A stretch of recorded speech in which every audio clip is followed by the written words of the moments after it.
Hello, my dear family members. Today we will report a significant cybersecurity incident. A hacker known as 888 has leaked a file containing the contact and personal details of 33,000 individuals, allegedly current and former employees of Accenture. Can you believe this?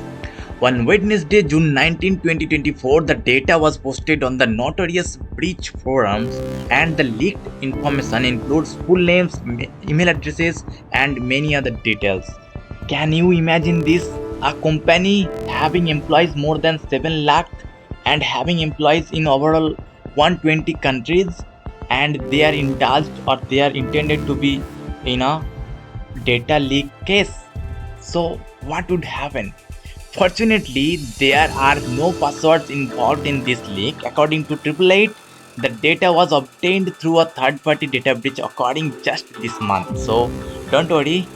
Interestingly, 888 is not new to this scene. They have gained prominence on breach forums for previously leaking employee details from other major corporations as well.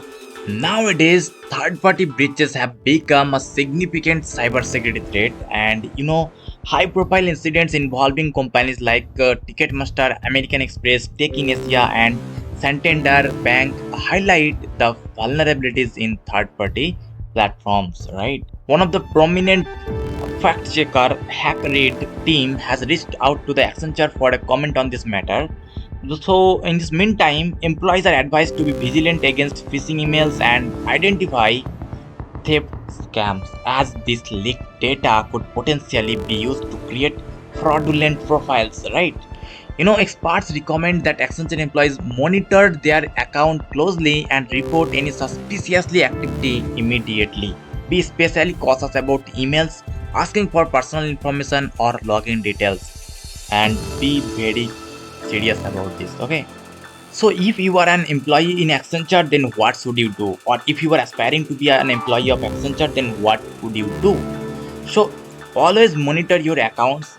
Be wary of phishing scams. I hope you know what is phishing, and update security practices always, and stay informed, and obviously report suspicious activity, and obviously avoid sharing sensitive information over the phone or email unless you are certain of this recipient's identity. Okay, and be mindful of what you are sharing on social media platforms, right? I hope all of you will keep these on your mind, and I don't want you to be feared. Just I want to spread awareness. Nowadays our information are not private, all are being public. Still, you can be secured. So I hope you will follow whatever I have told. Okay. So thank you for today's session.